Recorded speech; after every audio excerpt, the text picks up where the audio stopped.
Mesdames, Messieurs, bonsoir et bienvenue à cette première édition de Dialogue francophone. Nous émettons à partir des studios de la chaîne publique de Boston dans l'État du Massachusetts. Nous sommes sur le réseau Comcast sur la chaîne 9, le réseau RCN, et c'est la chaîne 15, toujours dans la région métropolitaine de Boston. Vous autres qui nous regardez à travers le monde, vous êtes sur la bnntv.org. Cette émission vous est présentée par l'INAF. L'INAF, c'est quoi? L'INAF, c'est une nouvelle institution à but non lucratif.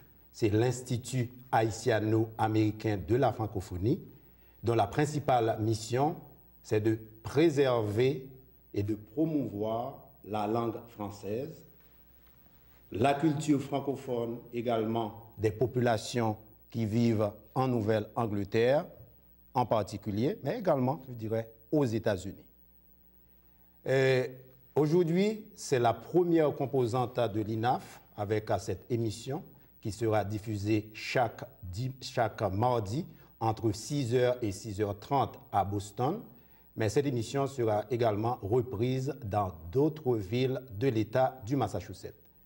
Deuxième composante de l'INAF, c'est la production de biens culturels. À partir du mois de septembre, nous comptons présenter notre premier DVD avec les visages francophones des Amériques. Et puis la troisième composante, c'est bien sûr un certain appui à l'enseignement du français dans la zone métro-sud de l'État du Massachusetts.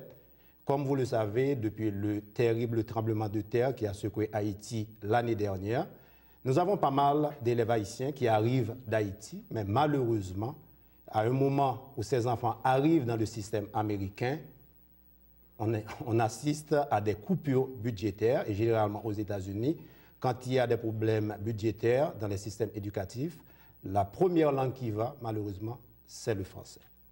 Donc aujourd'hui, à cette grande première de l'INAF, de dialogue francophone, c'est avec plaisir que nous accueillons le consul général de France en Nouvelle-Angleterre, M. Christophe Guillou, à qui nous disons bienvenue à cette émission.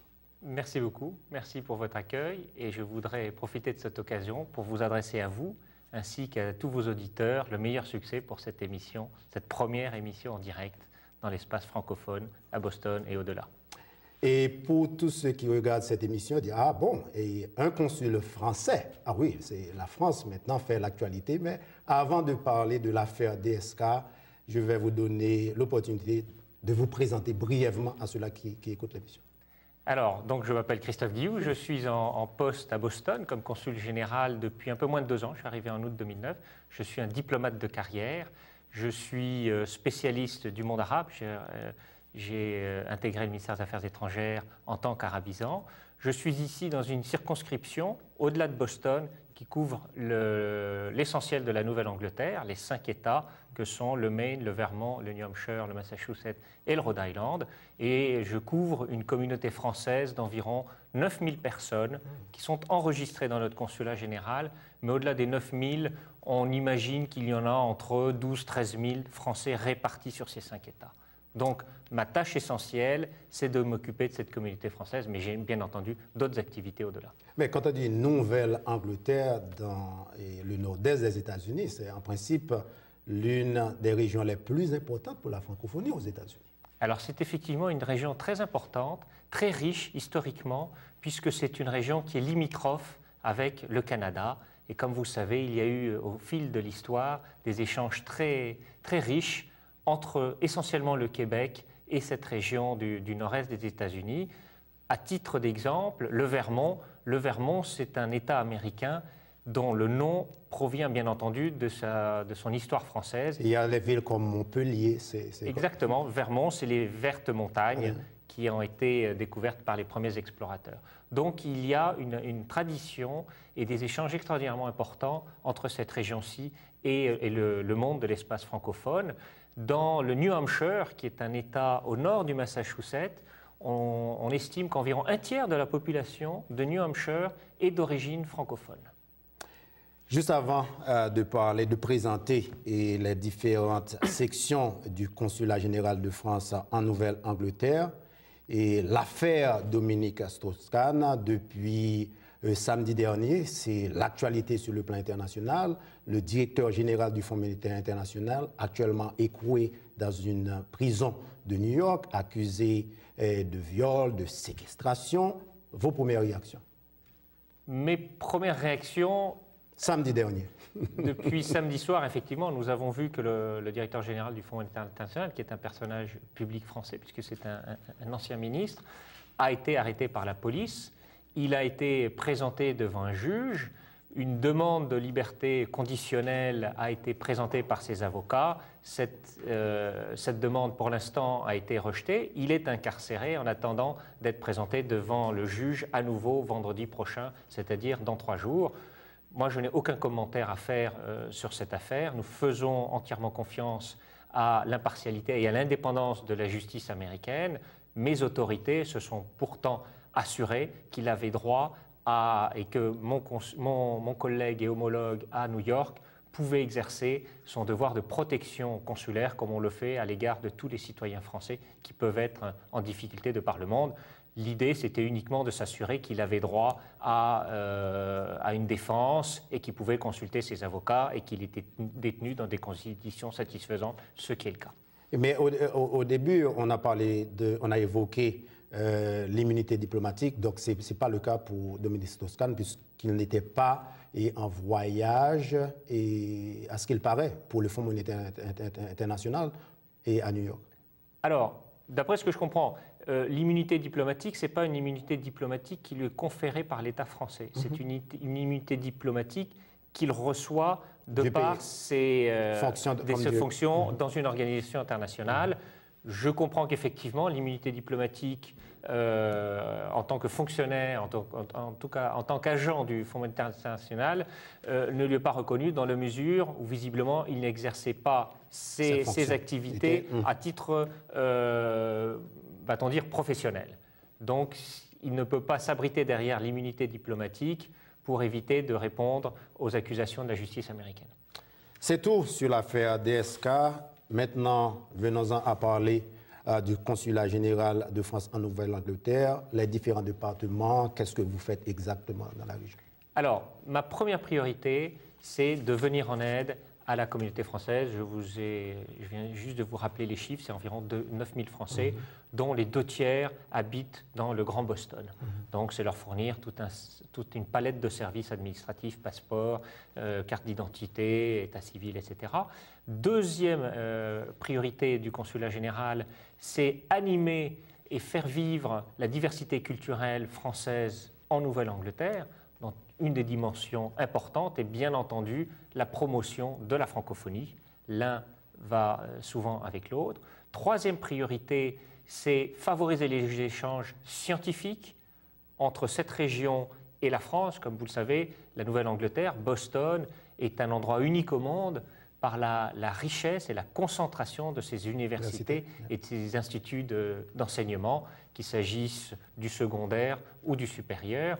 Enfin, quatrième priorité, c'est venir en aide à ces entreprises, essayer de favoriser des échanges économiques et commerciaux entre la Nouvelle-Angleterre et la France. Et bon, par exemple, pour la promotion de la langue française, quel genre de collaboration vous avez avec les universités, avec les systèmes scolaires, par exemple? La promotion de la francophonie est effectivement une de nos priorités. Nous travaillons beaucoup à 2 niveaux, à la fois dans l'enseignement secondaire et primaire, en favorisant et en défendant la francophonie, en aidant les professeurs, en créant des réseaux d'information et d'échanges entre des professeurs dans le primaire et dans le secondaire. Nous avons également des liens particuliers avec les départements de français dans les universités et dans les instituts de recherche. Vous avez dit défendre la langue française et en Nouvelle-Angleterre. Comment vous défendez la langue? Alors, la défense, c'est d'abord la promotion de la langue française, mais il faut savoir aussi qu'en Nouvelle-Angleterre, on est dans une région qui a beau être limitrophe du Canada, avec des liens forts avec la France. On est quand même dans un pays dont la première langue est l'anglais, qui a une puissance incomparable. Dans un pays également où le français est de plus en plus menacé par la deuxième langue dans ce pays qui est l'espagnol. Donc nous faisons face effectivement à des apprenants, en tout cas à des élèves qui se tournent de plus en plus vers d'autres langues comme l'espagnol ou le chinois. Mais nous avons confiance, le français est une langue très importante, elle est parlée par plus de 200 millions de personnes, 220 millions à travers le monde et dans plus de 53 États. Donc c'est une langue extraordinairement active, riche et vivante. Et c'est donc un atout pour tout le monde de continuer à parler le français et à le faire vivre.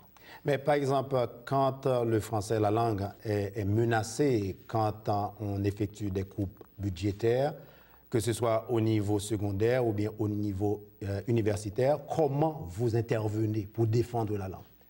De façon très concrète, très pratique, dès que l'on sait que telle université, tel responsable politique souhaite diminuer les crédits, notamment dans le domaine de la langue, parce que ce sont des crédits qui, a priori, sont moins sensibles que des crédits de recherche ou dans d'autres domaines. Dès que l'on a vent de ça et que l'on est saisi, nous intervenons. Je suis intervenu, soit tout seul, soit avec d'autres collègues, en mobilisant les universités, en mobilisant les parents d'élèves, mobilisant les professeurs, pour faire en sorte que des décisions qui auraient pu se traduire par des coupes budgétaires, donc des fermetures de postes ou de départements, pour que ces mesures soient reportées, ou en tout cas ne soient pas prises dans l'instant. Je l'ai fait, j'ai écrit, je me suis réuni, je me suis déplacé sur le terrain pour essayer de faire en sorte que les gens réfléchissent un petit peu avant de faire porter l'effort budgétaire au détriment de la francophonie.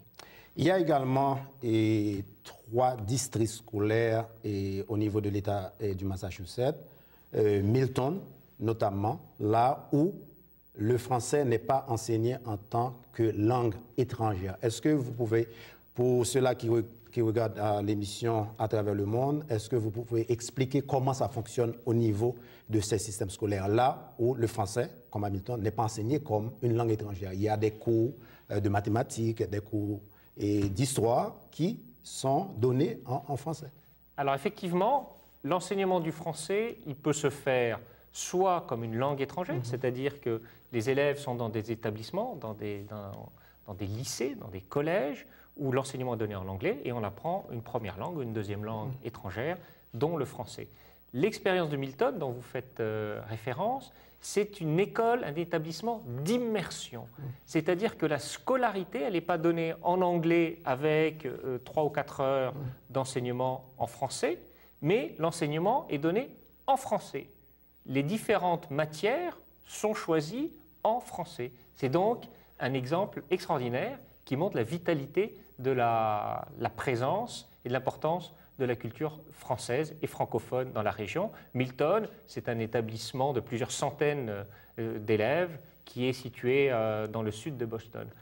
Au-delà de Milton, qui est un établissement purement américain, avec donc un enseignement fait en français, nous avons 3 établissements très importants à Boston, à Portland, dans le Maine, et à Providence, dans le Rhode Island, qui sont des établissements franco-américains où l'enseignement est conféré à la fois en français et en anglais. Ce sont des établissements, l'un s'appelle l'École internationale de Boston, l'autre l'École française de Portland, et la troisième s'appelle l'École franco-américaine du Rhode Island. Mais pour ces écoles-là, quel genre d'apport ou bien d'appui que vous donnez à ces institutions? Alors, ces institutions sont des établissements américains, ils sont indépendants, ils ne bénéficient pas d'accords, en tout cas, ils ne bénéficient pas de soutien budgétaire de la France. En revanche, il y a des accords. Les autorités françaises, le ministère de l'Éducation nationale, suit de très près la pédagogie. Des inspecteurs se rendent régulièrement dans ces établissements, regardent si les cours qui sont donnés respectent les programmes scolaires français et à partir de là, on les homologue Et ces 3 établissements sont donc homologués par les autorités de tutelle françaises. Maintenant, au niveau universitaire, est-ce que cette année, il y a eu des projets bien spécifiques sur lesquels vous avez travaillé avec le niveau universitaire? Non, pas vraiment. Les universités ici sont également indépendantes. Les professeurs savent ce qu'ils font.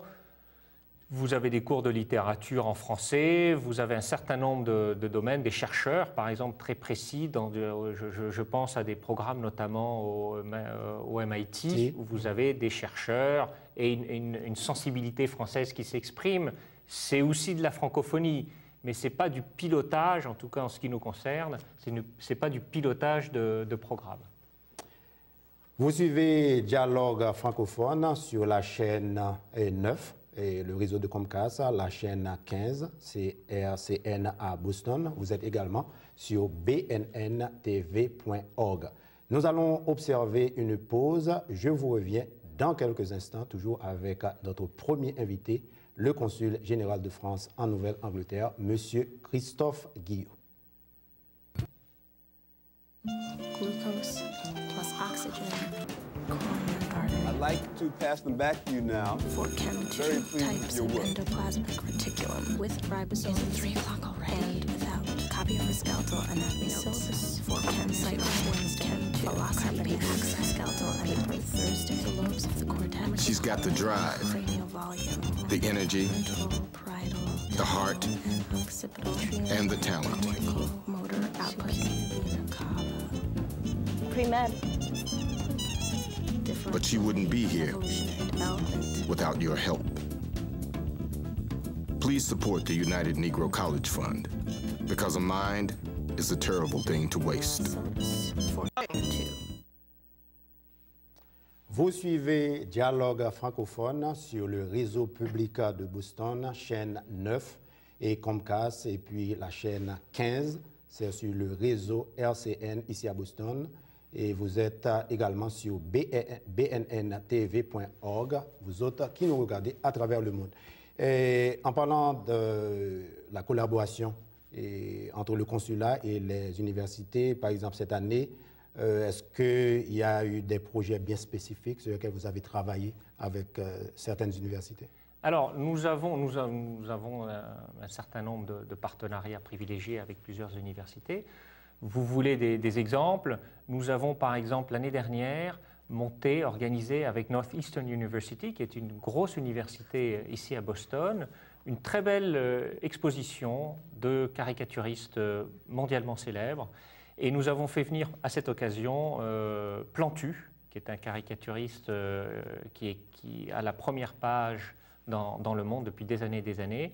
Mais nous avons voulu pas seulement faire venir Plantu, nous avons également invité un caricaturiste palestinien, un israélien et 3 Américains pour justement essayer d'apporter ici une vision internationale, en tout cas française, sur ce qu'est l'importance de la caricature dans la réflexion des citoyens.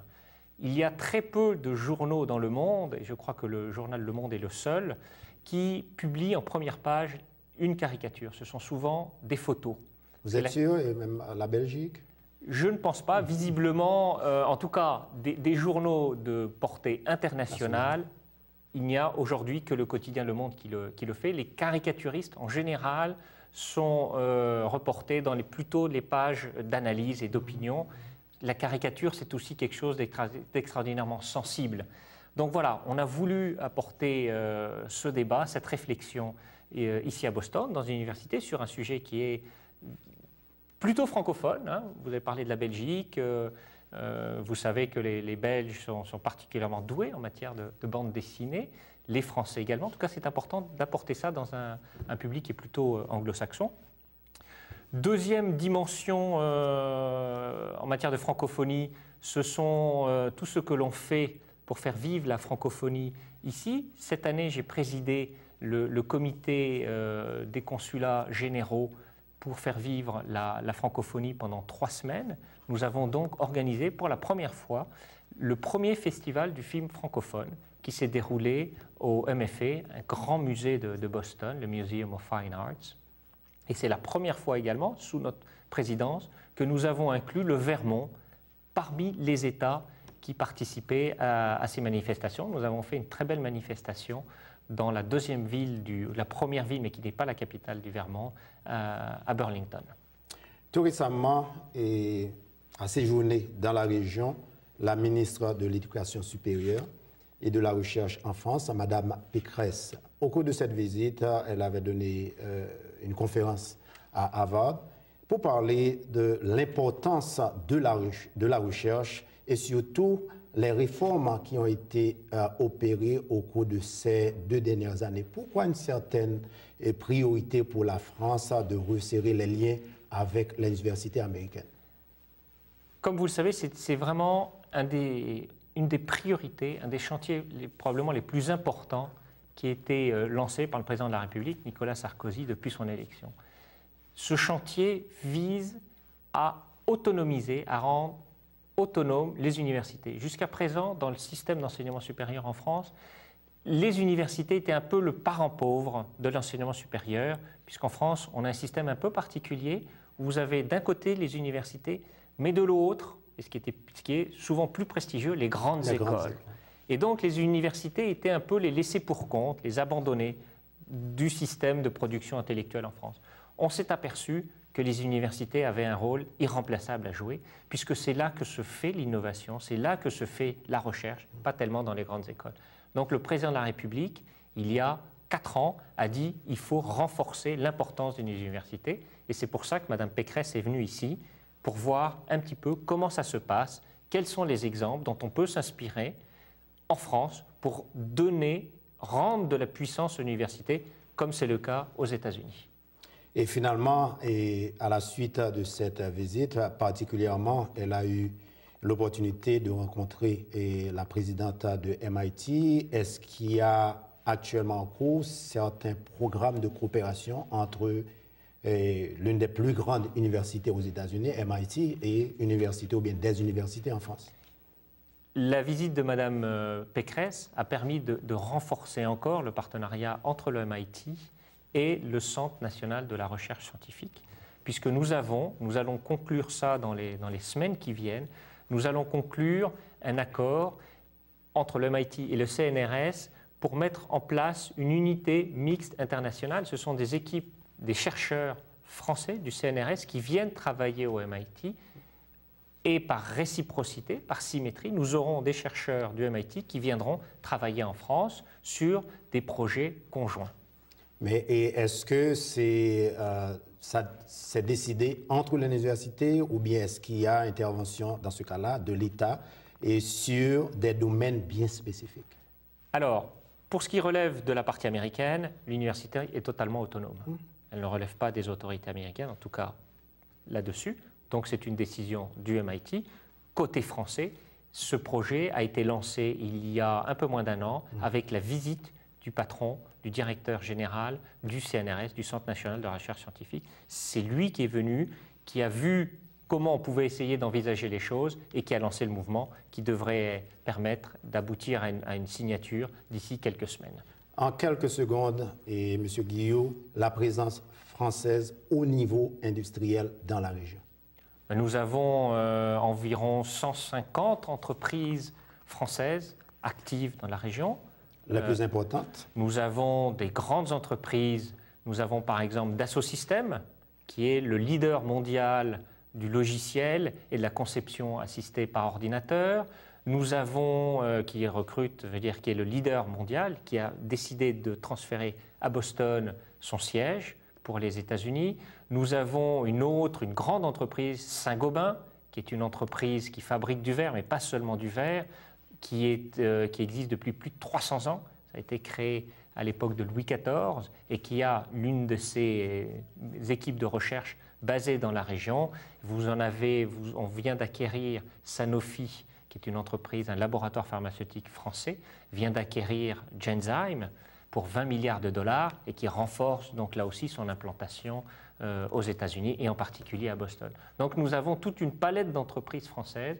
On estime qu'environ 15 000 personnes en Nouvelle-Angleterre travaillent pour des entreprises françaises. C'est avec ces dernières informations que nous allons mettre un chapeau, je dirais, sur cette première édition de Dialogue francophone, avec comme invité le consul général de France dans la région, M. Christophe Guillou. Je vous remercie énormément d'avoir fait le déplacement. Et pour ceux-là qui nous regardent à travers le monde, je vous donne rendez-vous mardi prochain à la même heure, à partir de 6 h. Et pour ceux-là qui sont à Boston, dans la région métropolitaine de Boston, c'est sur la chaîne 9, réseau de Comcast, et puis la chaîne 15, réseau RCN. Sur ce, je vous souhaite de passer une bonne soirée et à la semaine prochaine.